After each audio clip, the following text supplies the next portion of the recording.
సూర్యాపేట జిల్లాలోని పిల్లమర్రి దేవాలయాలు మన రాష్ట్రంలోని అతి పురాతనమైన దేవాలయం అనేది పిల్లమర్రిలో ఉన్నాయి. ఈ పిల్లమర్రి దేవాలయాలు ప్రతి సంవత్సరం ప్రతి పండుగలని శ్రీరామనవమి అనేది గట్టిగా ఘనంగా జరుపుకోవడం జరుగుతుంది. ఈ యొక్క పండుగ ఏర్పాట్లను ఏ విధంగా ఉన్నాయి, శ్రీరామనవమిని ఏ విధంగా జరుపుకుంటారు అనేది మన ఆలయ ధర్మకర్త మరియు చైర్మన్ గారు మాట్లాడుతున్నారు. సార్ నమస్తే అండి, మీ పేరు? నా పేరు గవా ప్రమోద్ రెడ్డి. సార్ ఎట్లా ఏర్పాట్లు ఇట్లా చేశారు? ఇవి పురాతన గుళ్ళు. అప్పుడు పూజారులు ఇట్లా లేకుండా ఏం లేకుండా మామూలుగా ఉంటుండే. ఎవరో భక్తులు ఇష్టం ఉన్న భక్తులు వచ్చి దీపారాధన చేసుకుని పోయేవాళ్ళు. ఇది చూసి గ్రామ పంచాయతీ నుంచి ఇక గుడి కూడా కొంచెం నీట్గా లేకుంటుండే. అయితే మా బాబాయిలు స్టేట్లో ఉంటారు. వాళ్ళు కూడా మన గుడి ఆలయం, మన ఇంటి ముందు గుడి కూడా బాగాలేదని చెప్పి ఆలోచనతోటి గ్రామ ప్రజలందరినీ పిలిపించి ఇట్లా పునరుద్ధరణ చేద్దాం అనుకుంటున్నాం. ఎవరు తోచినంత ఇవ్వండి, లేదంటే మా శక్తి తొలదని మేమే చేస్తామని ఆలోచించి చెప్పినాం. సరే అన్నారు. ఇక కొన్ని రోజుల తర్వాత ఎవరు రాలేదు. రాకుండా మేమే మా బాబాయిలు మేము అంతా కలిసి, మా నాన్న వాళ్ళు 5 అన్నదమ్ములు, 4 స్టేట్స్లో ఉంటారు, నాన్న ఇక్కడ ఉంటారు. మేమందరం అనుకొని ప్రజల సహకారంతో దీన్ని వెడల్పు చేయించి పునరుద్ధరణ చేయించి అంతకుముందు అన్ని ఆలయాల ఎండోమెంట్ నుంచి పూజారు పిలిపించి ఒక 15 రోజులు హోమాలు యజ్ఞాలు చేయించి పునఃప్రతిష్ఠ చేయించి నడిపిస్తున్నాం. ప్రతి సంవత్సరం 2012లో స్టార్ట్ చేసి నడిపించినాం. అప్పటి నుంచి ఇప్పటి వరకు ప్రతి శ్రీరామనవమి కళ్యాణం చేసుకుంటూ అన్నదానం చేసుకుంటూ కార్యక్రమాన్ని జయప్రదం చేస్తున్నాం. అంటే ఇప్పుడు శ్రీరామనవమికి ఎలాంటి ఏర్పాట్లు ప్రమాణం చేస్తున్నాం? అందరికీ అంటే భోజనాలు చేపిస్తాం, నిత్య కళ్యాణం చేపిస్తాం. ఇక్కడ ప్రతి సంవత్సరం ఆపకుండా ప్రజలకు మన ఊరికి ఒక మంచి పేరు రావాలి, ఇక్కడ ఒక ఆంజనేయ స్వామి ఉంది మంచి భక్తుడు అనేది, కోరిన కోరికలు నెరవేరుతాయని, మంచిగా ఆలయంలో ఉండాలని చేపిస్తున్నాం. సార్ చైర్మన్ గారు మీరు చెప్పండి. కోరిన కోరికలకు వెలవేల్పు మా అభయాంజనేయ స్వామి. ఇది పాత విగ్రహం వచ్చేసి పిల్లలమర్రి క్రీస్తు శకం 1వ శతాబ్దం నుంచే వెలిసిందని అప్పటి నానుడి, అప్పుడు పెద్దల ద్వారా తెలిసినటువంటి విషయాలు. అదేవిధంగా 2012 సంవత్సరంలో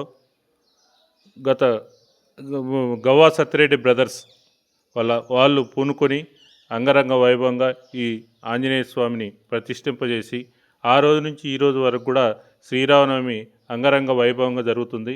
ప్రతి శ్రీరామనవమికి మొత్తం కూడా బెండిల్స్ ఏర్పాటు చేసి చల్లని పందిర్లలో ముత్యాల తలంబ్రాలతో అంగరంగ వైభవంతో ఈ వివాహం జరుగుతుంది. రేపు గురువారం రోజున మొత్తం విగ్రహాలన్నీ కూడా సంప్రోక్షణ చేస్తాం. దాని తర్వాత బట్టలు కట్టిస్తాం.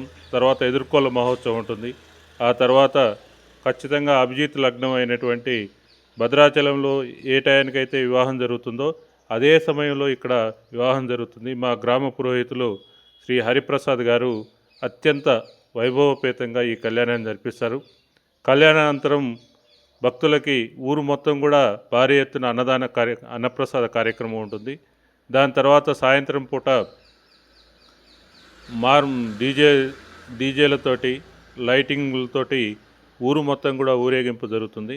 ఈ విధంగా ఇప్పుడు మా ఆధ్వర్యంలో 10 సంవత్సరాల నుంచి ఈ యొక్క శ్రీరామనవమి ఉత్సవాలు అంగరంగ వైభవంగా జరుగుతున్నాయి. జై శ్రీరామ్, జై జై శ్రీరామ్.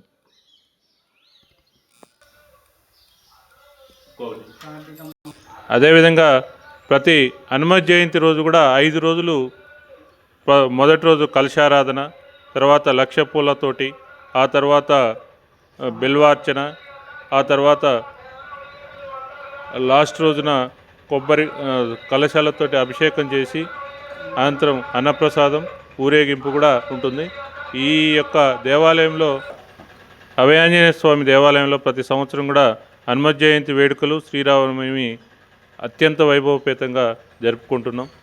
ఈ మాకు ఆంజనేయ స్వామి సహకారం, గ్రామస్తుల సహకారం మరియు పెద్దలు సహకారంతో ఈ కార్యక్రమాలను దిగ్విజయంగా చేసుకుంటున్నాం. జై శ్రీరామ్, జై జై శ్రీరామ్. జై శ్రీరామ్. ఇక్కడ పిల్లలమర్రి శివాలయంతో పాటు ఇక్కడ అభయాంజనేయ స్వామి దేవాలయం ఉంది. పాత దేవాలయం వెనకటి నుంచి ఉంది. ఇక్కడ భక్తులు ఎప్పుడు కార్తీక మాసంలో కానీ ఇప్పుడు వచ్చే హనుమాన్ జయంతి క్షేత్ర మాసంలో జరుగుద్ది. ఈ క్షేత్ర మాసంలో ఆంజనేయ స్వామికి తప్పకుండా ఆయనకు సింధూరం, తమలపాకులతోటి అర్చన చేస్తారు. ఆవు పాలు అన్నీ తెచ్చి అభిషేకం చేస్తారు. 5 రోజులు హనుమాన్ జయంతి జరుగుద్ది. తర్వాత హోమం ఉంటుంది.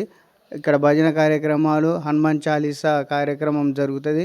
ప్రతిరోజు కూడా అయ్యగారు వచ్చి ఉదయం పూజ చేసి వెళ్తాడు.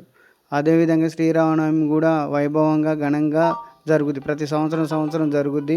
ఇక్కడ ఉన్నటువంటి ఈ మన పటేల్ వారు ఇక్కడ ఈ దేవాలయాన్ని కట్టించారు. అభివృద్ధి కార్యక్రమం ఎంతో ఘనంగా చేశారు వారు. అయితే ఇప్పుడు మనకు రాబోయేది ఇది శ్రీరామనవమి అయిపోయిన తర్వాత అది ఉంటుంది, హనుమాన్ జయంతి ఉంటుంది. కొంతమంది భక్తులు కూడా హనుమాన్ మాల వేసుకొని ఇక్కడ భజన కార్యక్రమాలు కూడా చేస్తారు.